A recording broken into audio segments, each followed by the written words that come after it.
Hi, my name is Matt Friesen, and I'm with the Service Learning Career Development Center at Western Oregon University. This is the third of three slideshows where we're exploring what professional experience is about.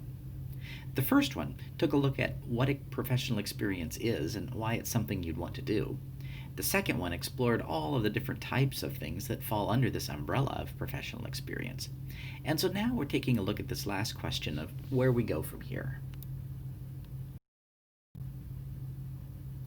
So if you remember back to the last video, we had this big long list of activities, and we talked a little bit about why you would want to pursue some rather than others.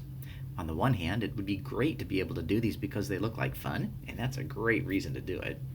But another reason to do it is to think about why participating in one or another would build up your skills in one particular area that you would find really important to highlight as a part of your experience at Western. Maybe another idea and reason why you'd pursue one or another is to simply explore.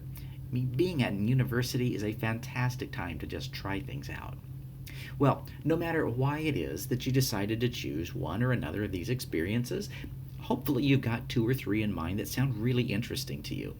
And so now the question is, where do we go from here?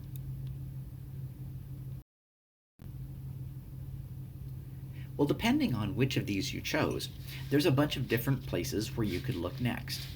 So I brought a list here that give you a lot of different ideas. We'll walk through them, and it'll be important as we talk about them for you to think about which of these make the most sense depending on which experience you chose. So, for instance, if you're looking into a part-time job, some of these make more sense than others. If you're interested in something like alternative break or a cross-cultural experience, you'll need to look at a different place on this list. So let's start with Handshake and WolfLink.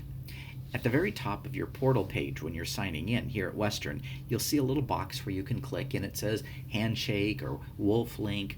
If you click on that, fill out your profile, you'll get access to all of the different jobs that employers, not just from around our area, but from all over the country, and actually all over the world, post to our Handshake site here in the SLCD.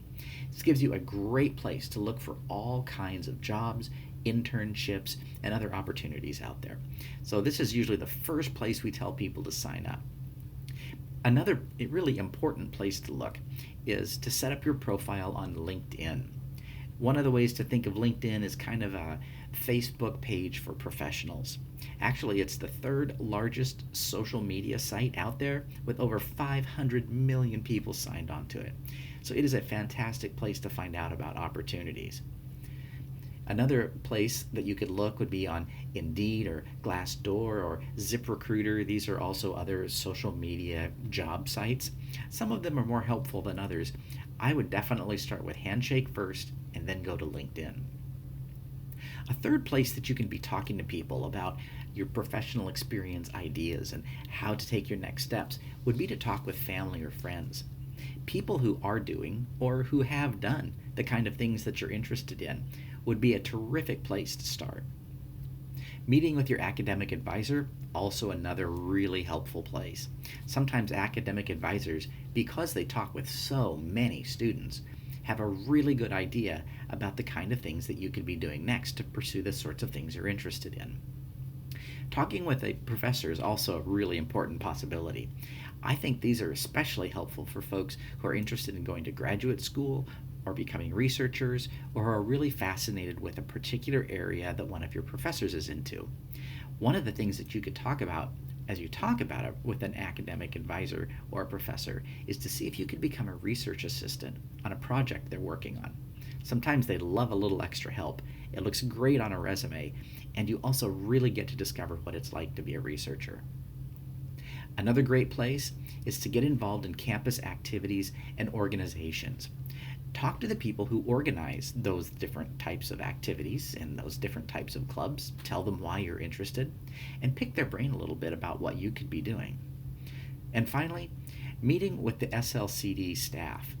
We down here in the Service Learning Career Development Office are constantly talking with students about all these different opportunities. When you sign on to Handshake, there's a place there where you can schedule an appointment. We're happy to talk with you about any of your ideas, and we have tons of resources and suggestions on where you might look. So, I hope that you'll take a little bit of time to not just look at this terrific idea list that you've generated, but to really specifically think about where do you go from here to bring some of these ideas to life.